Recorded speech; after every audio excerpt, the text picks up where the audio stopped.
Acts chapter number 17, verse 28. For in Him we live and move and have our being, as certain also of your own poets have said, for we are also His offspring. This is talking about God.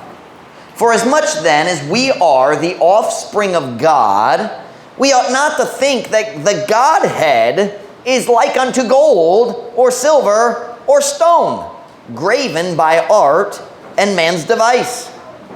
And the times of this ignorance God winked at.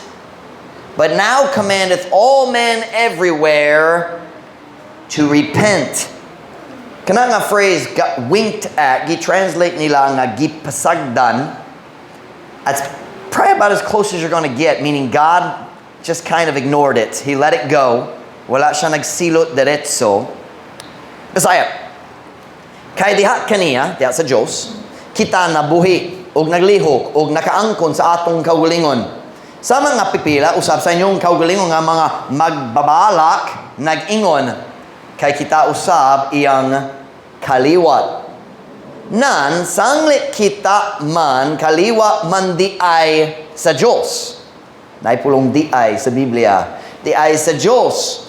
Kinahanglan nga dili kita maghuno-huna nga ang Diyos na isama nga sa bulawan or sa plata or sa bato, gikuli, pinaagi sa kahanas o sa laraw sa tao. O ang mga panahon ni ini nga pagka-ignorante, gipasagdan sa Diyos. Apan karon, nagasugo sa tanang mga tao sa matag dapit sa paghinulsol. Title of my message comes from verse 30, the times of this ignorance. I had no plans to preach on the topic of this message, but as I typed the introduction, ang Diyos nag-change sa padulungan, the times, ang mga panahon ni ini nga pagka-ignorante. Unsa pang pagka-ignorante ang gihis ko diri. We'll understand it in a little while. I understand without context, those verses might be a little confusing. Pero sa katapusan, masabtan gyud ninyo. The times of this ignorance. I just noticed Quincy. It's good to have Quincy and Lovely here. Very good. Manghud ni Rainiel. And now naulaw na sila. Pero nalipay mina mo. Let's pray and we'll get into the message this morning. Dearly Father, thank you for today, Lord. Thank you for your goodness to us. Pray, Lord, you'd fill me with your Spirit as I preach in a little bit. Thank you for every person you brought in. Thank you, Father, for the truth of your word. Help me to make it clear to our people this morning. Pray, Lord, kung ikaw magpalig-on sa among pagtuo o sa among understanding, sa among pulong. We love you, Lord. Bless us, we pray. In Jesus' name, amen. Pwede ka mo maglingkod. It's also good to have Andrew back. Giubo siya dugay na. Balik na siya ron. Na si Mia Dere o Mark Vincent po. So malipay ko, balik na sila. Si Brother Mike ang nagkuha nila. So mayo na. Sa storya ang atong gibasa karon. Now listen, you need to listen sa kinahanglan maminaw gyud kanini nga bahin or mawala ka sa tibok mensahe. All right? Magdali-dali ko, kabalo ko nga init man. Here we go. Sa storya nga atong gibasa karon. Si Paul, ang apostle, nagwalit ngadto sa katawhan sa uska syudad gitawag Athens. Athens was the center of much of Greek culture. Athens was a dako gyud nga syudad. Ang Corinth po uska dako nga syudad nga mga Greeks, mga Griego. Pero na siya diri sa Athens ug nagwali siya ngadto sa mga taga Athens. Ang katawhan sa Athens nahigugma sa tawhanong filosofiya. Philosophy. Ang English pulong philosophy nagpasabot the love, AJ, you're bending your pages all up, son. The love of wisdom. Ang pulong philo nagpasabot gugma, o ang pulong soth means wisdom. Philosophy. Love of wisdom. Wala sila naigugma sa tinuod Diyos ng wisdom, kaya wat sila kabalo. Naigugma sila sa tawhanong kaalam. Naigugma sila sa bulak-bulak na pagpamulong. Naigugma sila sa tao nga makapasika sa iyang pagkabray, pinagi sa mga pamahayag nga nindot paminawon. Kana ang culture sa mga tao diha sa syudad sa Athens. Ang naandang nga batasan sa mga tao sa Athens, klarong makita diha sa verse 21, meaning a chapter. Go back to verse 21. Og diri ang Diyos, mahatang na to, gamay nga understanding, kabayan sa ilang paagi sa una-una sa lugar, meaning syudad. For all the Athenians and strangers which were there spent their time in nothing else but either to tell or to hear some new thing. Kayang tanan mga taga-Atenas o mga langyaw nga atwa dito, nagpalabay sa ilang panahon sa walay lain, kundili sa pagsulti o sa pagpaminaw o bagong butang. Kana gayon ang ilang culture. Naigugma sila sa pagdebate. Naigugma sila sa taas kayo nga pag-istoryahan ay kapain sa komplikado nga mga hilisgotan. They love that stuff. O tungod niya nga dungog. Ang ubang tao nga sama niya nagikan sa laing-laing lugar. Kung sila ganan niya nagbalhin sila ang mga langyaw gikan sa laing lugar, nagbalhin nga to sa Athens aron magapil sa walay katapusan sa pagkig-debate nila. Kabayan sa dakong pangutana sa kinabuhi. Kana man ang klase sa tao nga giwalihan ni Paul sa atong teksto karon. Kini dili mga Hudeo nga nagatuon na daan sa kasulatan sa Old Testament. Kung si Paul nagwali sa mga Jews, nagdiretso siya nga sa Old Testament kay sila nagatuon niya na daan, kini nga tao wala. Wala sila nagatuo sa tinuod Diyos, wala sila nagatuo sa Biblia, wala sila nagatuo sa Old Testament.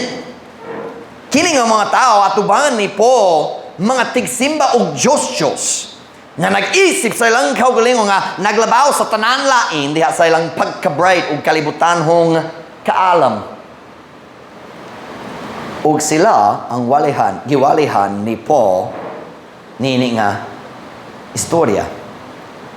Unsa kaha kung ikaw ang muwali niya ng kahimtanga?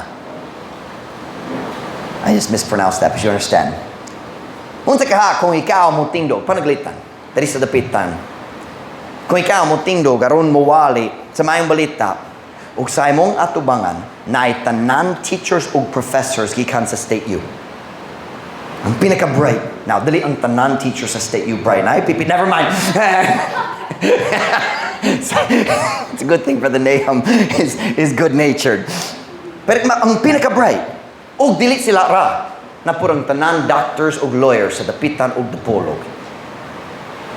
Ug sila ang naglingkod atubangan nimo ug ikaw ang mawali kabayan sa kaluwasan. Kumusta ka? One word lang, patay.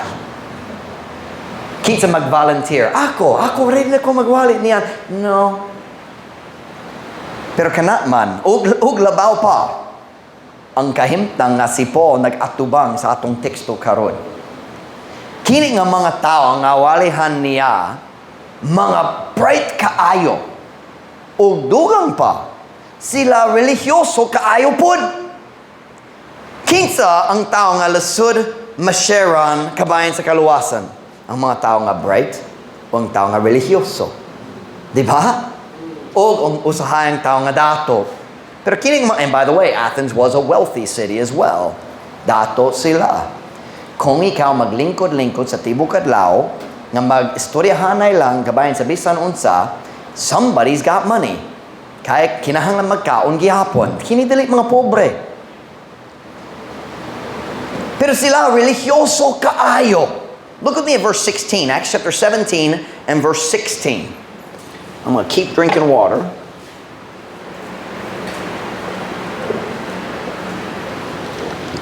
Acts chapter 17 and verse 16. Kunanas, amen. Now while Paul waited for them at Athens, His spirit was stirred in him. Naghula siya sa iyang mga kauban, nagikan sa, I think, siyudad sa Berea. His spirit was stirred in him when he saw the city of Athens, wholly given to idolatry. Karon, samtang si Pablo naghula alang kanila sa Atenas, ang iyang espiritu na samok diya kaniya sa diha nga siya nakakita sa syudad nga sa kinatibuk-an na hatag ngadto sa pagsimba og Diyos. Kini nga syudad na ay mga ribulto sa bisan asa. Kini nga syudad gihatag, gitugyan sa kinatibukan, gitugyan ngadto sa pagsimba sa mga imahe, mga ribulto, mga Diyos, mga larawan. Ang pulong gigamit sa Biblia, larawan. Ang pagsimba diha sa Athens, dili man taphaw.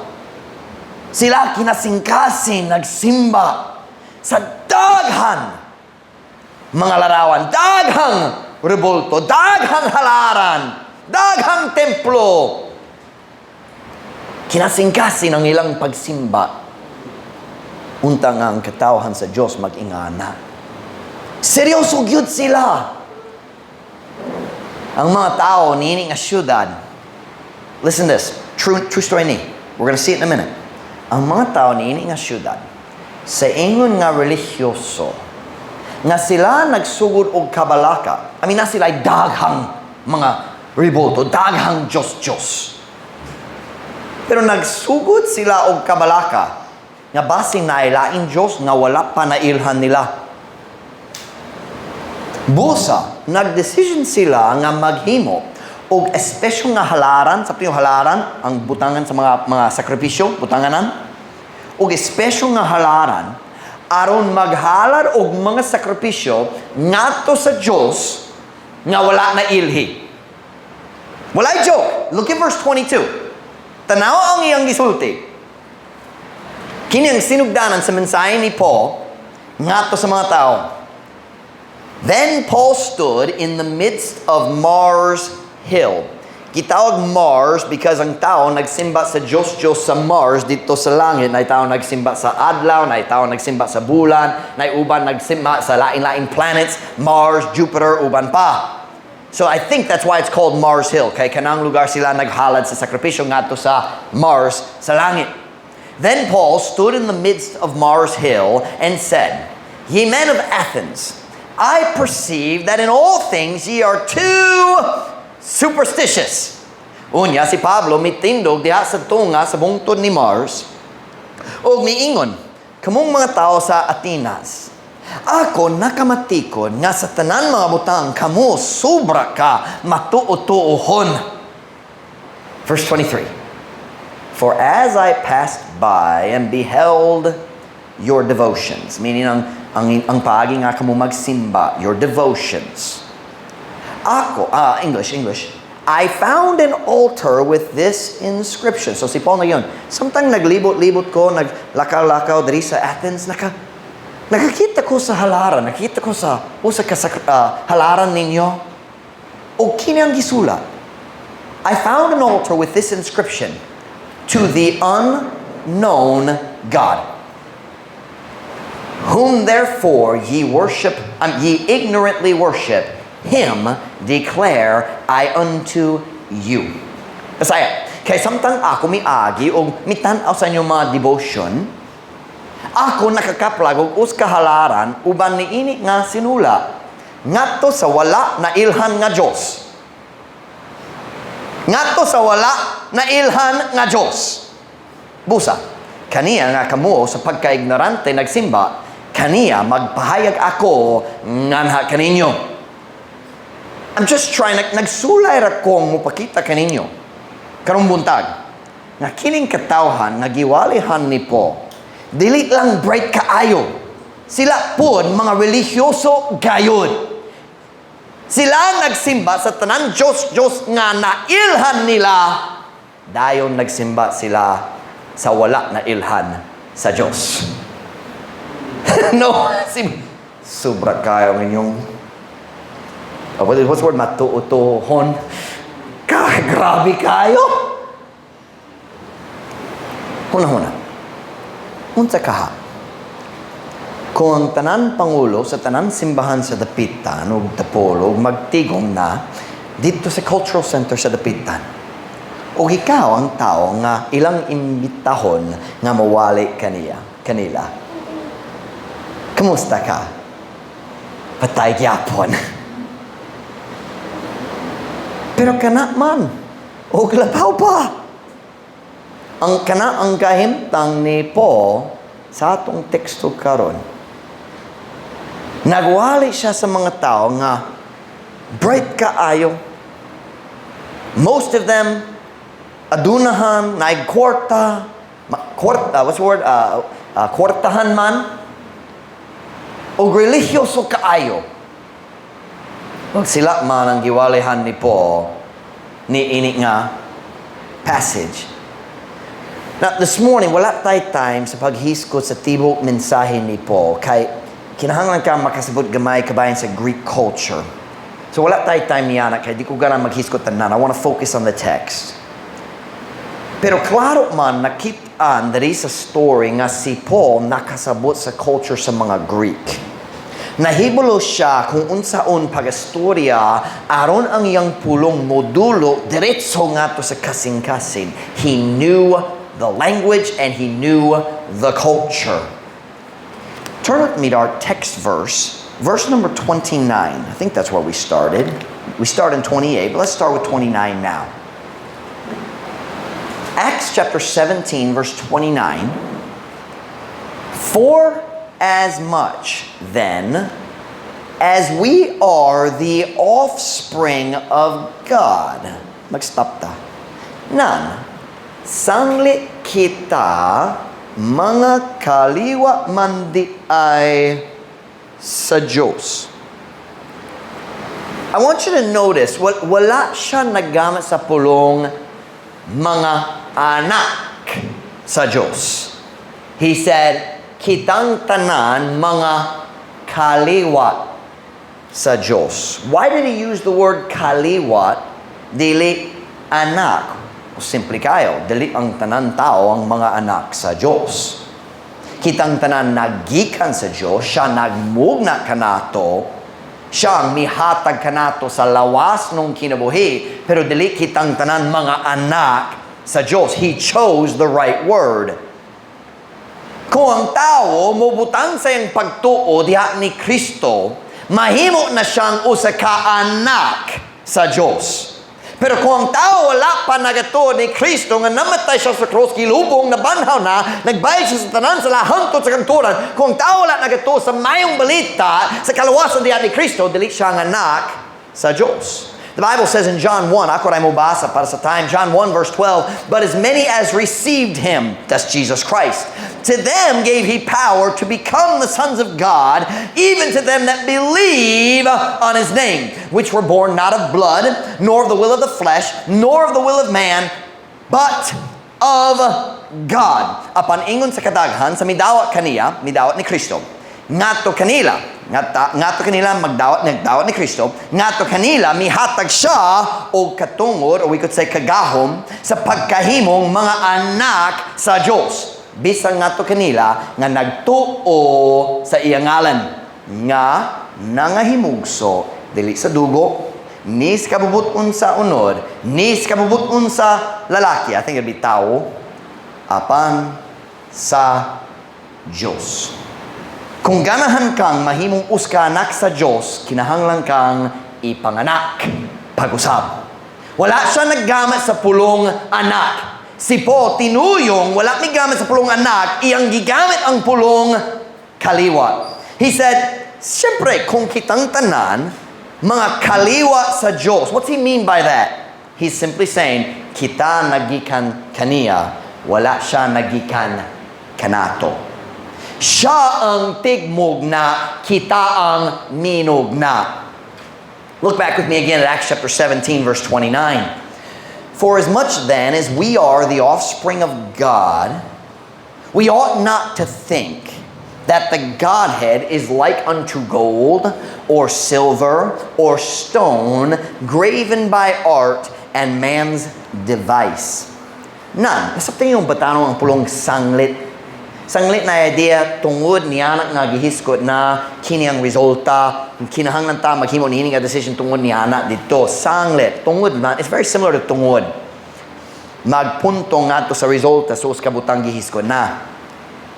For as much, besides, nan, sanglit kita, mga kaliwa man di ay sa Diyos, I love the sarcasm, di ay, kinahanglan nga dili kita maghuna-huna, nga ang Diyos nahisama nga to sa bulawan, o sa plata, o sa bato, gikulit, pinaagi sa kahanas, o sa laraw, sa tao. Iyang gisulti, kung kita man nagikan sa Diyos, dali angay nga kita maghuno-huna nga siya sama sa bililhong puthaw nga giporma pinaagi sa kahanas sa tao. Kung kita gimugna sa Diyos, bisan unsang butang nga gimugna nato, kana dali man ang Diyos. If you can make it, it's not God. Kung makahimo ka sa butang, kana nga butang dali ang Diyos, kan Diyos ang tigmugna, dali ang minugna. Unsa ba ang gihimo ni Paul diri? Nagwali siya kabayan sa ilang mga ribulto. Nagwali siya kabayan sa iyang mga larawan, ilang mga imahe. Nga gisimba nila, ginasing-kasing gisimba nila ang mga ribulto. So what did Paul preach about? He said, nga naman ikaw naghuno-huna nga ang Diyos, sama niya nga bulawan, giporma ninyo. Ikaw nagporma, ikaw naghuno-huna, ikaw naglaraw, ikaw ang hanas, naghimo-hino, o huno-huna ka nga, kana ang Diyos. Samtang imong kaugaliyong mga teachers nagsulti, kaliwa ta sa Diyos. Unsa ba itong gibasa ganiya, kabayan sa syudad sa Athens. Go back to verse 16 again, Acts 17:16.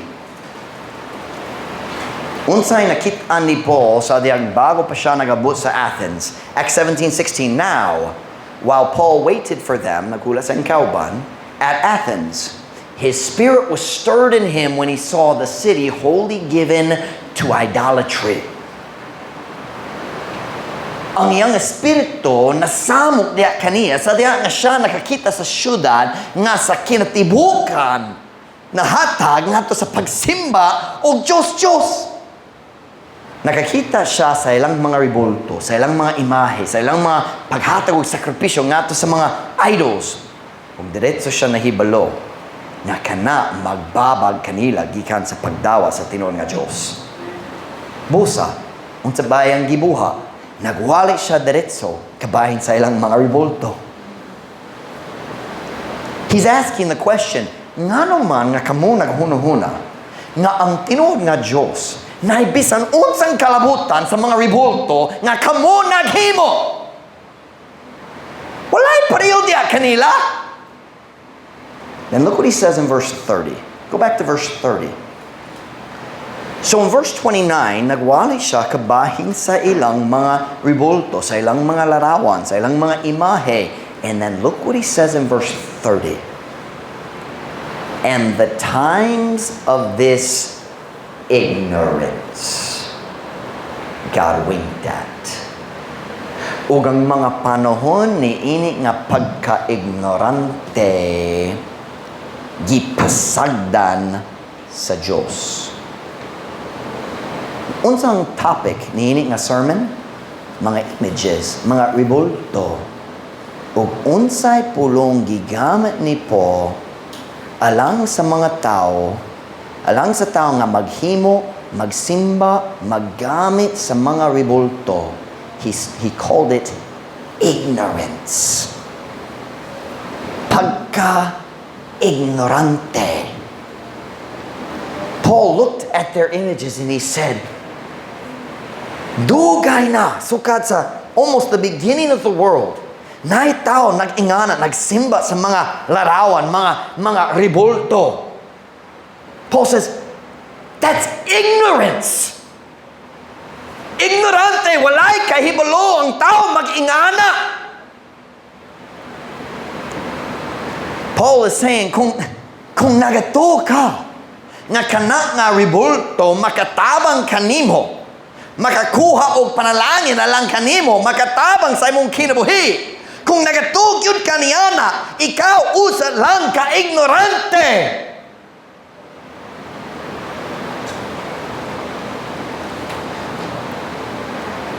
And the times of this ignorance, worshiping idols, God winked at.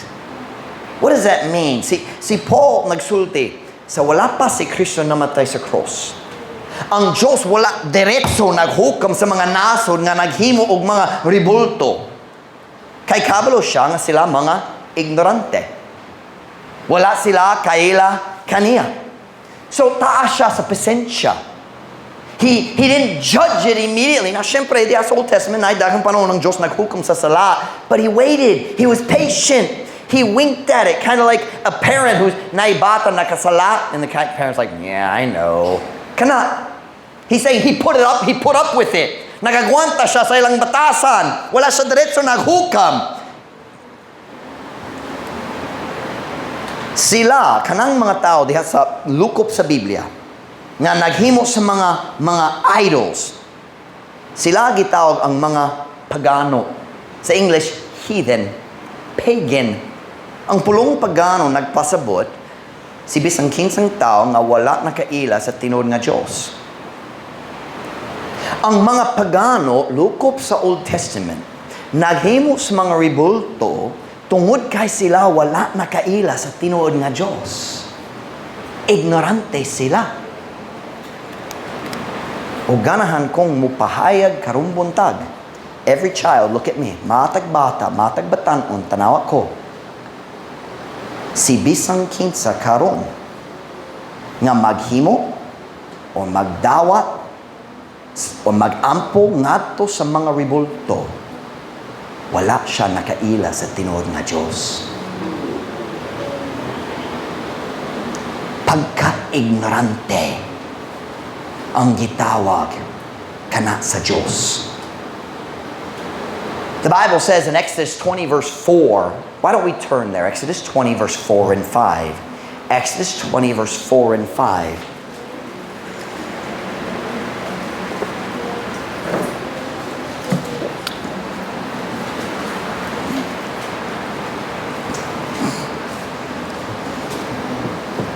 Exodus 20 verse 4 and 5. Thou shalt not make unto thee, this is the second commandment. Now, 10 commandments, kini ang ikaduha.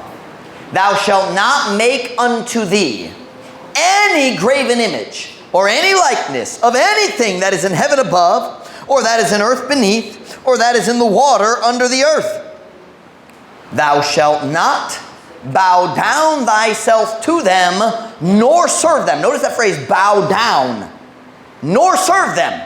For I, the Lord thy God, am a jealous God, visiting the iniquity of the fathers upon the children unto the third and fourth generation of them that hate me. Bisaya, dili ka mohimo nganha kanimo, o bisan unsa nga kinuli nga larawan, that's ribulto, o bisan unsa nga porma, sa bisan unsang butang nga nasa langit, o sa itaas, o nga nasa silong sa yuta, o nga nasa tubig ilalom sa yuta, dili nimo iyukbo ang imong kaugalingon ngadto kanila ni moalagad kanila. Kay ako ang Ginoo nga imong Dios, usa ka abughoan nga Dios nga nagaduaw sa pagkadawtan. Sa mga amahan nganha sa mga anak ngadto sa ikatulo o ikaupat ka kaliwatan kanila nga nagdumot kanako. Tanaw ko. Kung makita nimo ang church, diin ang mga tao magsulod o magluhod at ubangan sa mga ribulto. Nakita na nimo ang uska church nga wala nakaila o wala nagasunod sa tinuod nga Diyos. Ang tao mo sulod sa church, Kinsa ang giampuan. Ang ribulto atubangan niya.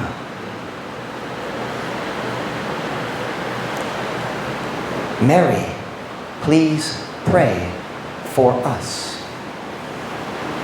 Wala siya nag-ampong ngadto sa Dios. Nag-ampo siya ngadto ni Mary nga si Mary mag-ampo sa Dios. Paminaw, pagka-ignorante, they don't know God. Turn with me to Isaiah 45 verse 20. Isaiah 45 verse 20.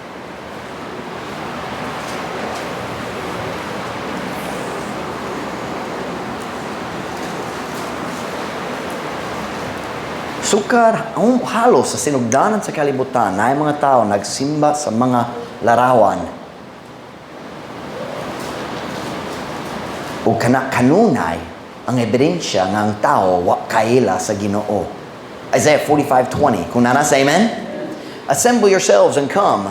Draw near together, ye that are escaped of the nations. They have no knowledge, that set up the wood of their graven image, and pray unto a God that can not save. Tapok ka ang inyong mga kaugalingon og duol, og padu pagtingob kamo nga nakaikyas gikan sa mga nasod, sila walay kahibalo nga nagpatindog sa mga sa kahoy sa ilang kinuli nga larawan og nagampo nagampo ngadto sa usa Dios nga dili makaluwas. Ako'y balita para kanimo. Si Senyor Santiago dili makatabang kanimo. He's dead. Patay gayon. Ang taong patay dili makaluwas nimo. Si Mama Mary, number one, dili siya ang akong mama. Nga naman kita magtawag niya Mama Mary. She ain't your mama. Diba? I call my mom, hey mom. I don't call your mom, Mom. Well, Mom Ruth, that's different kind of mom. Mom Joy, lahi ang klase sa mom. M-A-A-M. Dili pa yung M-O-M.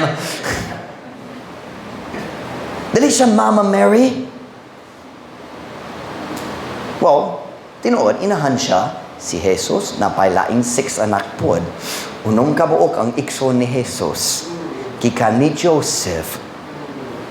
Si Mama Mary dili makatabang kanimo o dili pud siya magampo alang kanato.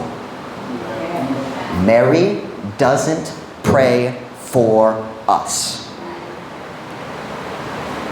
Basa ha ang Biblia, wala kay makaplagan. Si Mary usa lang kabutang nga babaye nga gipili sa Dios aron mahimong inahan sa lawas ni Jesus.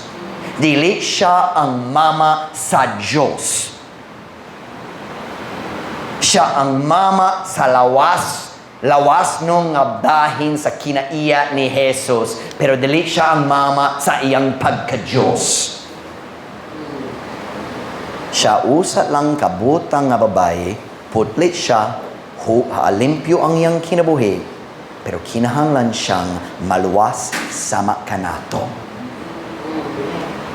Did you know si Jesus, si Mary, kinahanglan maluwas? Turn with me to Luke chapter 1, verse 46. Luke chapter 1, verse 46.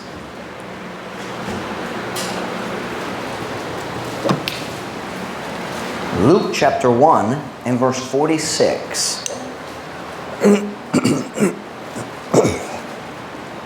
Kini nagikan sa story sa dayang si Mary, nagbiyahe nga to sa balay ni Elizabeth. Wala pa na tao si John the Baptist o wala pa na tao ni si Jesus.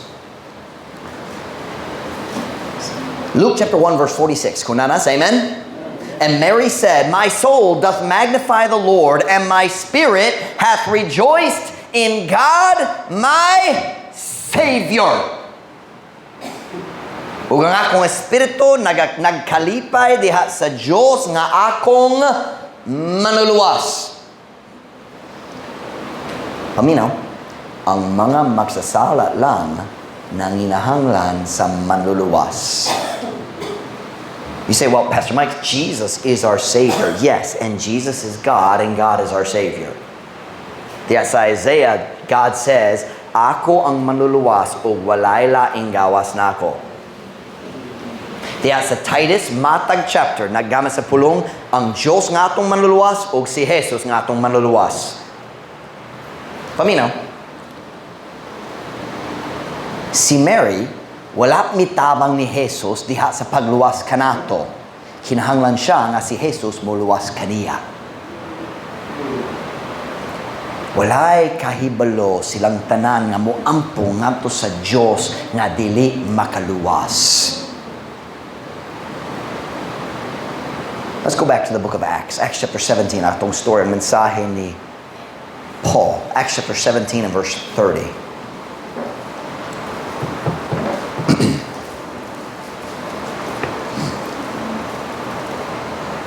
Acts chapter 17, verse 30. Kunanas, amen?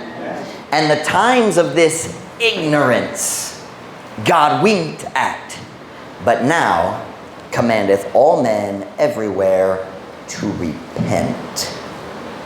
Apan karon nagasugo sa tanang mga tao sa matag dapit, sa tanang dapit, sa paghinulsol. Unsa bang sugo sa Dios ngadto sa tanang tao nga naghimo, nagsimba or nagampo ngadto sa mga rebulto? Paghinulsol. Paghinulsol. Kabalo ba ka kung unsay pasabot ni Ana? Kung kinahanglan ka maghinulsol, kana nagpasabot nga sala manggod ang tanan nga nailabo sa mga rebulto. Repent. That means it's sin. Turn from it.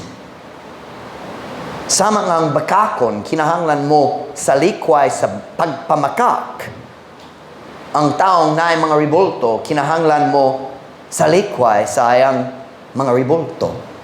It's sin. I'm not talking about salvation, though certainly a person who believes in an idol is not going to put their faith in Christ. But my point this morning is, repent means it's sin. Turn with me to Hosea chapter 13, verse 2. I just want our church to understand something today. Diha sa Biblia, walay dape, walay situation diin ang Diyos mo dawa sa mga rebulto.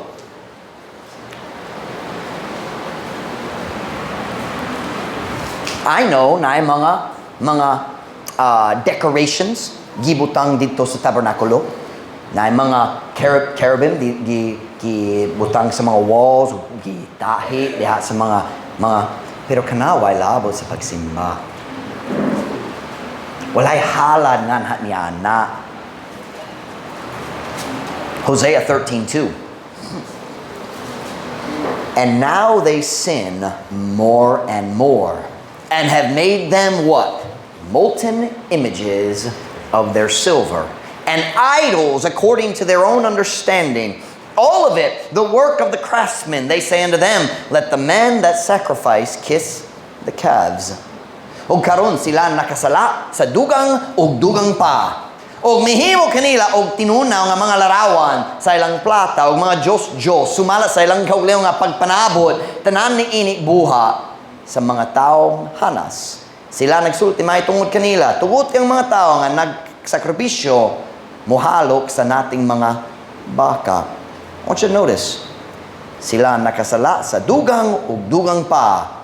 Ug mihimo unsa ba? Mga larawan. Turn to Isaiah 37 verse 1. Isaiah 37 verse 1. Isaiah 37 verse 1.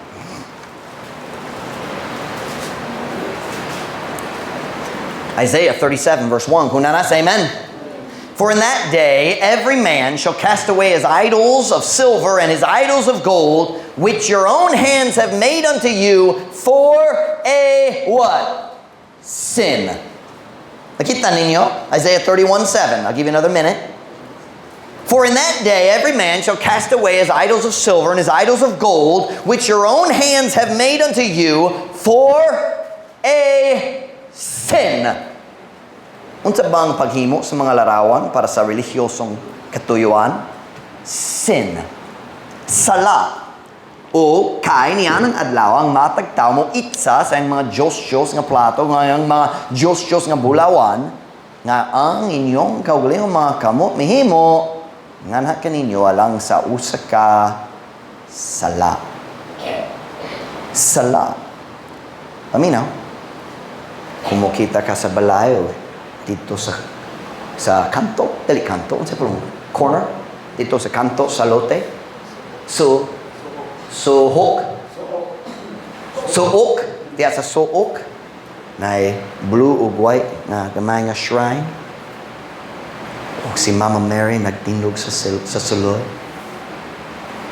Mainit sa adlaw, nabugnaw sa gabi. Naulanan usahay, luoy si Mama Mary.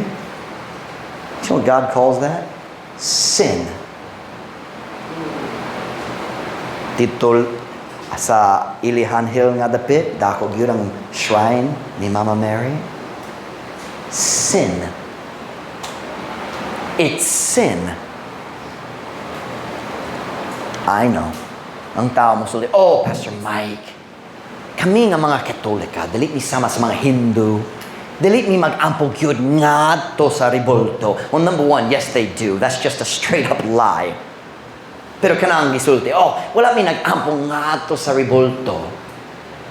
Nag-focus lang mi aron mag-ampong nga to sa Diyos. Well, first and foremost, Mary, please pray for us. She's not God. But number two, ang Biblia klaro yun. Ang Diyos, dili mo dawa sa tao nga magsulay mo duol kaniya pinaagi sa revolto. Go with me to Isaiah 44 verse 9. Isaiah 44 verse 9.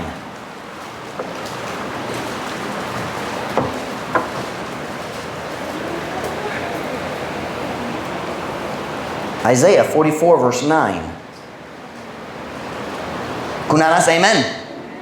They that make a graven image are all of them vanity. That word vanity means walay pulos, kawang. And their delectable things shall not profit. And they are their own witnesses. They see not, nor know, that they may be ashamed.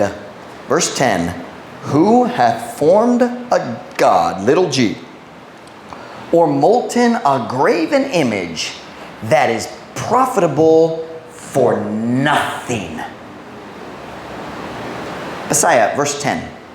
Kinsa ang mihulma sa usa ka Diyos o mitunaw sa usa ka kinuli nga larawan nga walay kapuslanan.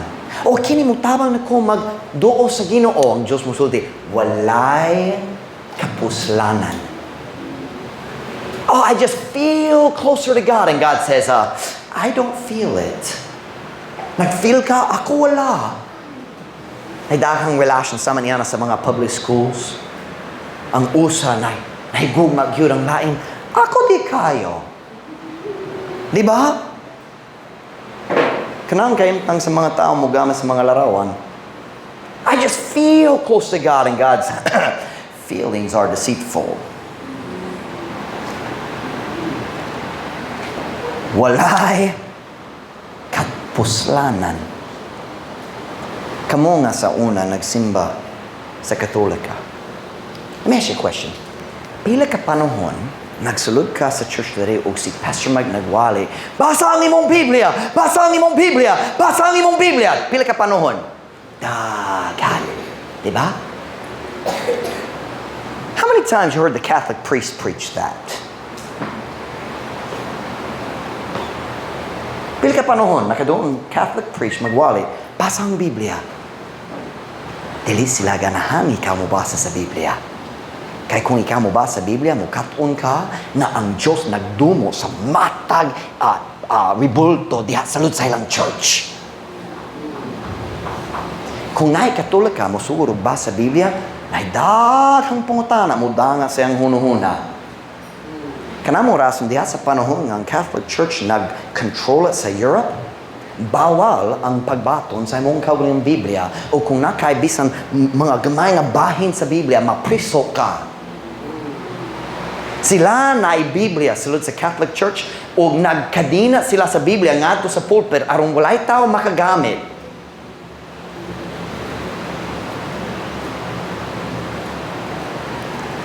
Ako nagpakita ninyo pipila ka verse mo aron na ebidensya sa feeling sa Diyos kabayan sa larawan, but I promise you there are probably 500 other verses na makalantaw ta. Si Pastor Mike, unsa bang application para nato? I think una sa tanan ang Diyos kanang mga batanon kabalo, unsay feeling sa Diyos kabayan sa revolto. You listen, kung mga tao naglakaw dito, na gamay nga parade, processional, ang Diyos wala dito sa langit. Nahigugma ko niya pasin magpanalangin ko nila. Ang Diyos nag-ana, gikan sa langit. I hate that! Kanak na ribulto, nagpuli ka na ako sa ilang kasing-kasing! And I'd like to say, wala na usubang sugot sa Diyos kung naay mga ribulto, kanak na tao kinahanglan maghinuso sa iyang sala o kinahanglan isalibay kanagikan sa iyang balay. Can I show you one more verse? Deuteronomy 7 verse 25. 2 verses. Deuteronomy 7 verse 25 and 26.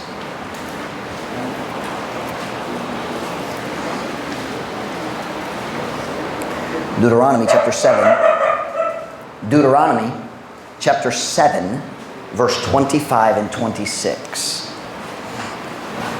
Ang Diyos nagsugo sa iyang katawhan kabayan sa ilang buhaton kung makakaplag sila sa mga ribulto sa lain nasod dito sa dito sa land of Israel, sa promised land.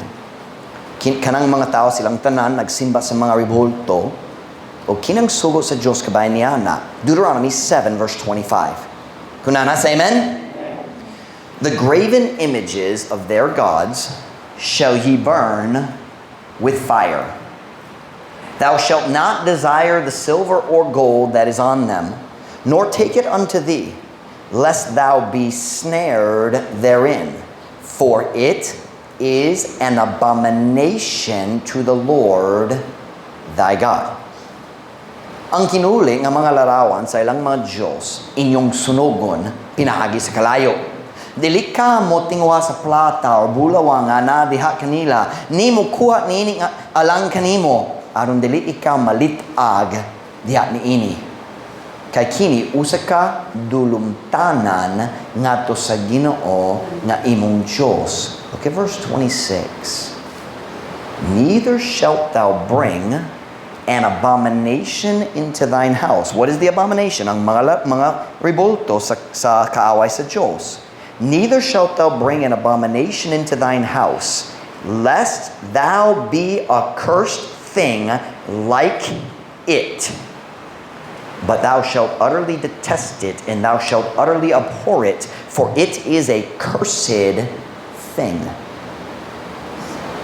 Let me read that in the sign. Samtang ako mubasa niya, ganang ko ikaw maghunahunag kabayan sa matag tindahan na Santo Niño dito sa wall. Matag balay na Mama Mary dito sa gawas. Paminaw nining pulong. Ni ikaw mudala o uska dulungtanan ngadto sa imong balay. Aron dili ikaw mahimo nga usa ka tinunglo nga butang sama ni ini. Apan ikaw sa hingpit masilag ni ini, o ikaw sa hingpit maligutkot ni ini, kay kini usa ka tinunglo nga butang. Ang ribulto anaa ilalom sa tunglo sa Dios. Ubang sa balay diin sila gibutang. Did I say that correctly? Ang Diyos nagingon mo sulod ka sa balay na mga ribulto dito sa shelf. Ang Diyos nagingon kana nga balay gitunglo. Huna ba ka nga seryoso ang Diyos kabayan ni ini? Once in a while, usahay diya sa culture sama ni ini kinahanglan tam ipahinumdom. Dili ang ngay maanad ta sa mga abomination nga nagpalibot kanato. And kung napag dito sa imong balay, gikan sa imong kinikanan, it's kind of like an heirloom. Kini man special nga butang, nagpasa-pasa. You listen to me, get it out of your house. Ipahawa ka na, isalibay. Aron dili ka matunglo sa matniana. Don't keep it because it came from your grandma. Get it out of your house. Get it out of the house. Para ninyong mga bata, paminaw, dili dula-dula ni ini. Seryoso gyud ang Diyos. Wala ko sure sa mga decision gikan sa mensahe sa matniana, but we have an invitation, doon na mga ulo. Wala ko idea.